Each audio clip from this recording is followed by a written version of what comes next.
If you look back at your packages 3 years from today, what would feel outdated? Would you still primarily be leading with bookkeeping, tax preparation, maybe a bunch of different quarterly reports?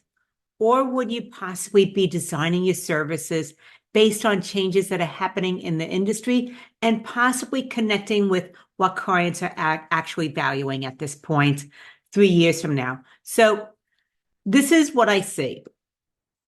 The firms that are going to thrive over the next 3, maybe 5 years, they're intentionally redesigning their packages now around outcomes instead of tasks. This is Warren Fogelman with Business Success Solution, showing accounting firm owners how to be able to go ahead and create packages, value prices, services that appeal to quality clients. And if you look at sticking with the status quo, keeping your packages as they are today and 3 years from now, there's probably a really good chance that you're going to go ahead and lose some of your quality clients. And that is because those quality clients don't want what is good enough for today. They want something more. And I'm going to look at what you need to do to start repositioning your firm today for 3 years in the future, so that we're forward thinking and we're really being proactive instead of reactive and trying to catch up or trying to avoid something from happening.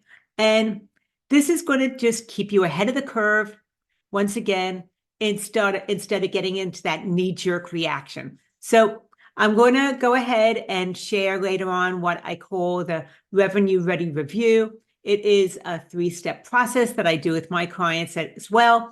And it allows you to start to evaluate your current structure and also make those adjustments now for the firm that you want in the future. So you start today with being that firm in the future. And the very first thing that we look at in the Revenue Ready Review is shifting from deliverables to outcomes. It's talked about a lot. This isn't just something that is wishful thinking. This is something that needs to happen right now. It's already happening with so many firms across the board. So let's just be on the same page. Clients, they already have access to data. They can log into their accounts. They can go ahead and see the reports. They can review their dashboards. They can maybe track revenue trends. So access to numbers is not a premium service any longer. It's status quo. But what they do want is interpretation. That is something that you are uniquely qualified to give them. They can't get that from just going into their dashboards and looking at their reports and the numbers. So they want someone that is going to be able to help them understand what those numbers actually mean, what decisions maybe to prioritize, and also how to avoid some costly surprises.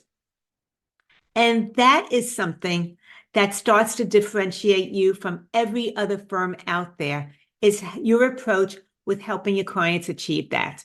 So when your packages, they're primarily built around tasks, then you're looking at reconciliations, filings, reports, and doing that does keep you busy, but it means that you're focused on the delivery of the tasks and you're tied to your workflow, and that is also about time. But when your packages are actually built around outcome, then it starts to position you and your firm differently. That's because you're going to now be that person that helps your clients think strategically and being able to make those better decisions, be forward thinking, avoid those costly mistakes. It's not about leading with the reports anymore. Instead, you're now leading with clarity. You're leading with confidence. You're giving them direction and insights so that they can make informed decisions based on the number and the data. So that's what we want to do, is focus on leading with guidance, with a direction. And when you do that, and you're talking about moving forward and the investment into your packages, then those pricing conversations start to shift. Because at that point, you don't any longer have to justify your time. You're now leading with something that is of value to them, not how long it takes to deliver those tasks and reports. That's a big differentiation. Okay, that goes now into section number 2, which is what premium packages will include. So if you're still structuring your packages primarily around compliance and maybe adding advisory services into that, then it's a model that's already starting to age. It's already on the way out. Compliance is not what future-focused firms are leading with any longer. Over the next few years, what feels like a premium service today will actually become standard. Clients are going to go ahead and expect advisory services as part of their engagements. They're not going to want it as an occasional add-on. So think about proactive tax planning. It's going to be built into your packages from the start. And as a result of that, you no longer have to think about tax planning as maybe a Q4 strategy that will be an upsell to your clients. It's going to be built into your packages very, very strategically. The other thing that's going to be built into it is visibility for your clients around key numbers and how you can help them create a structure that is going to be very, very transparent of the way that the two of you are working together. So it's more where they see you as a valued resource, a team member, as opposed to a technician or just something necessary so they can get their taxes filed at year end. So we want to be able to be very, very clear of what goes into the scope as well as what is not included in the scope. And this matters to you as well as to them, especially if you're client-centered firms, because when packages are not clear, then of course, you've already experienced it. Scope creep naturally starts to increase. And that means that when scope creep is happening, it affects your hours. It also affects the time of your team and their workload. And when the scope increases, but your revenue has plateaued, that means that you will eventually be maxed out. There's only so much time you have to give. So we need to be mindful of it and make sure that we're very, very transparent about what is in the scope, what's not in the scope, and how to address it. And I'm just going to say similar workflows, systems, even around the scope, give you freedom. It protects your time, and also it can be very, very client-centered. So what we want to do is focus on outcomes, because that's going to be what's central to your packages. And when you do that, then value pricing, once again, becomes more natural. That's because you're no longer billing for time or how long a task takes to complete. Your pricing is based on decisions your clients can make because of your guidance. So once again, it's not necessarily that you're changing that much. We're just flipping the priorities. Value pricing is aligned with your guidance and the decisions that your clients can make because that's what they value, as opposed to tasks that you're doing or how long it takes in order for you to be able to give them those insights. And by flipping it and leading with the guidance and helping your clients make those decisions, what they value, that is an elevated level of positioning, especially now, but over time, it will become standard. So start to get comfortable with that. Start to put that in place now so that you can have that future-focused firm that you want to achieve down the road. And then section 3 will be why traditional tiers actually struggle. So your packages, maybe the design will change, but you're still going to have what I believe is 3 tiers. You're going to have your base, which I call the silver, which is going to focus on compliance primarily. You're going to have that middle tier, which is gold, and that's going to add in some additional insights, maybe additional work for you to be doing for them, and possibly some, and definitely, not possibly, definitely some additional advisory. And then you're going to have your top tier, which is diamond, and that includes more deliverables. It includes more guidance, advisory, and insights as well, because those are the clients who want to have access to you in order to make informed decisions. And sometimes they need it in a very quick turnaround time. So they get prioritized. And once again, your tiers, your packages, they're not differentiated by volume. They're differentiated by access and guidance. So think about, what does strategic involvement actually look like? This is where your clients, that's what they value. That is what they want more of. So instead of, once again, adding more tasks, we want to think about how high-level thinking is going to be able to be something that you can build into your tiers, and how does it look from one package to the next. So once again, think about high-level thinking, access to you, your brain, your way of looking at something, your insights. How can you differentiate one tier to the next so that it's all about guidance and expertise and leading with that? And as you know, as clients move from one tier to the next, the silver, the gold, the diamond, they should actually have more forward-looking conversations. So maybe silver doesn't have that many, or possibly one if you're going to include any, whereas the diamond has a lot more access to you in those forward-looking conversations. So think about, it might be deeper reviews about profitability, or maybe it is more strategic thinking based on their goals and insights so that they can make better decisions moving forward as they are focused on their own business development. And include with each package a structured number of advisory sessions. Don't leave it open-ended. We want it to be structured and specific. And as a result of that, this means that there's transparency between how much is included as far as access to you or your team and how much is not. And by doing this, we're now once again emphasizing your insights as the highest value, as opposed to the technical aspects of what your firm is doing. Those technical aspects, once again, become secondary. I want to give you an example of how this actually works with a firm. Now, I worked with a firm owner, and she was stuck at $180,000 a year in annual revenue.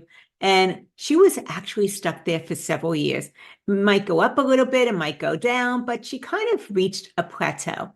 And this firm owner, solid work. She was really, really dedicated to her clients, and she was very responsive. Her clients loved her. She wasn't having a lot of turnover or churn. They really stuck with her once they started with her for year in, year out. But adding a new client meant that there was going to be an increase to her workload. And what she realized is that, okay, her workload was increasing, but her revenues kind of remained flatline. Like I said, she was stuck at $180,000 a year for several years, even though her client base continued to expand. So we took a look at her packages and how they were structured entirely around tasks, entirely. And as a result of that, scope creep actually became a byproduct for her. Her workload gradually increased as her clients, their businesses grew. They had more financial complexity.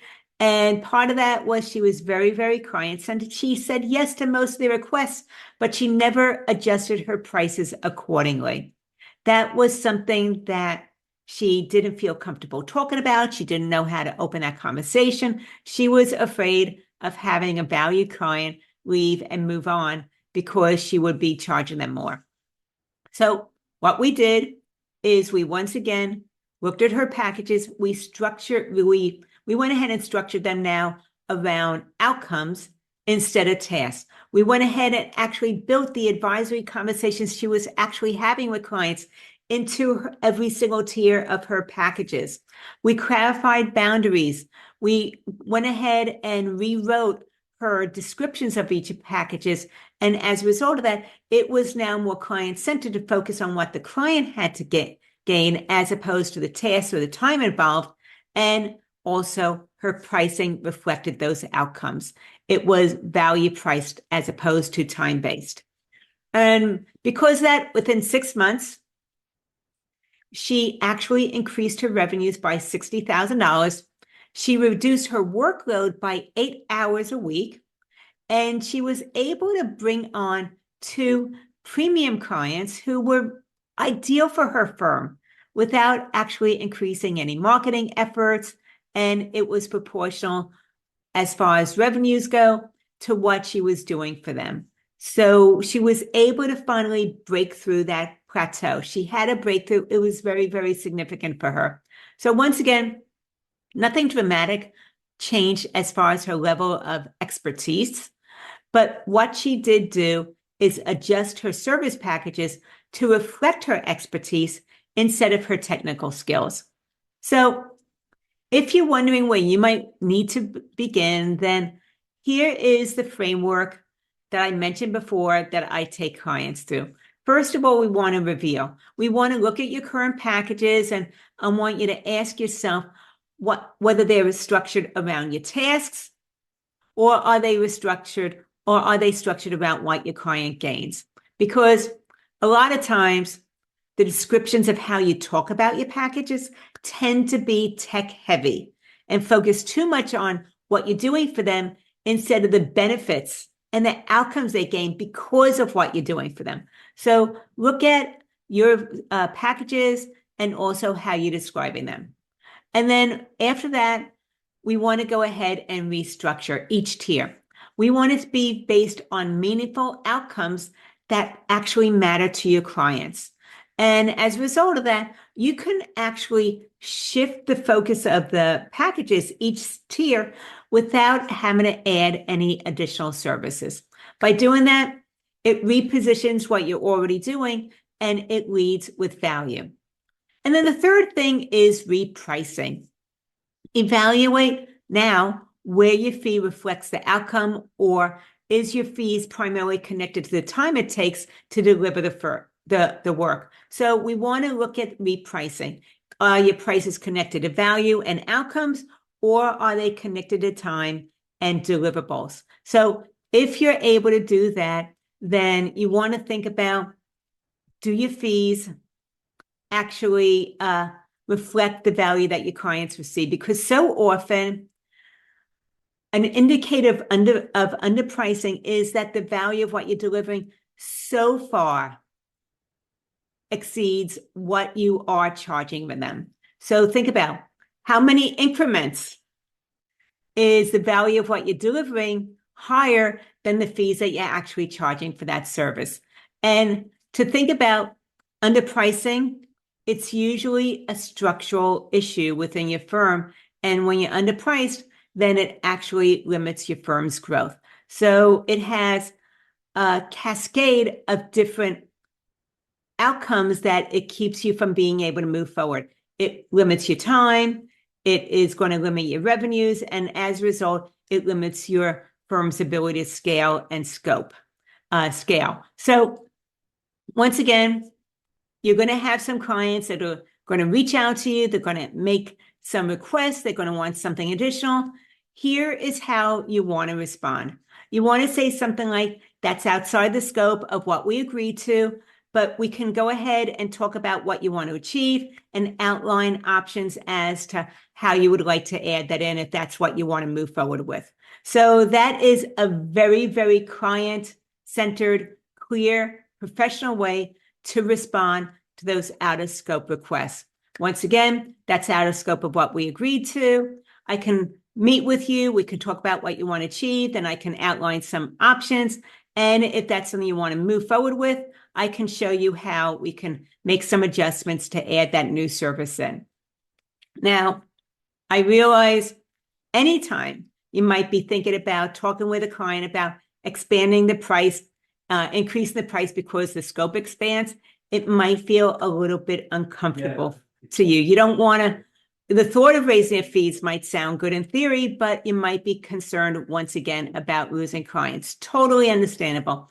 And what I see is when you're doing this in a very, very clear, professional, client-centered way, then your quality clients, they actually respond very positively. They're not necessarily looking for you to do more without having to have their fees adjusted. So this is what happens when you have very well-defined, clear service outcome-focused packages.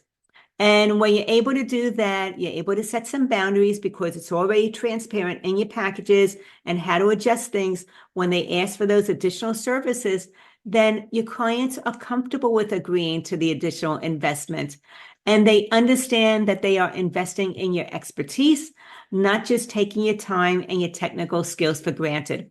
And by the way, of course, you might have someone, maybe that person already came top of mind to you, popped immediately into your head of who's going to give you pushback.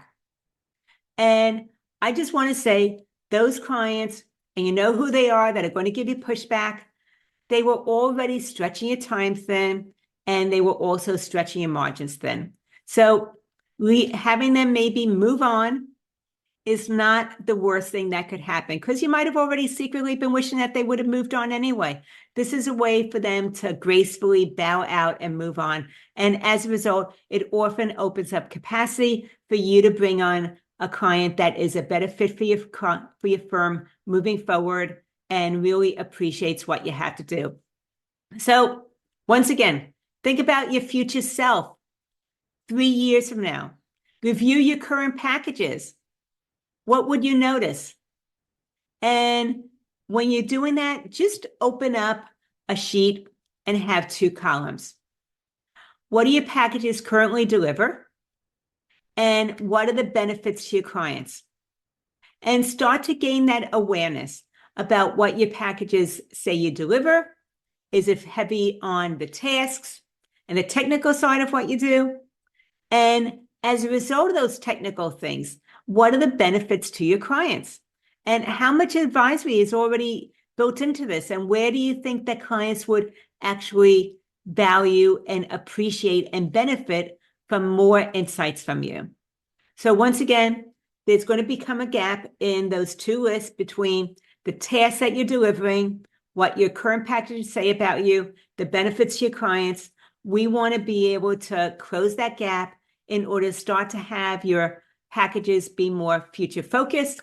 And that is where that's going to create more structure, and we can now start to value price your packages. So if you're ready to go ahead and evaluate your packages more structurally, you want to be very, very intentional about that, then let's have a conversation. Go to businesssuccesssolution.com/let's talk. And as a result of that, we can talk about your current structure. We can look at opportunities on being able to increase your revenue and being able to do it in a way without adding to your workload, and map out your next steps.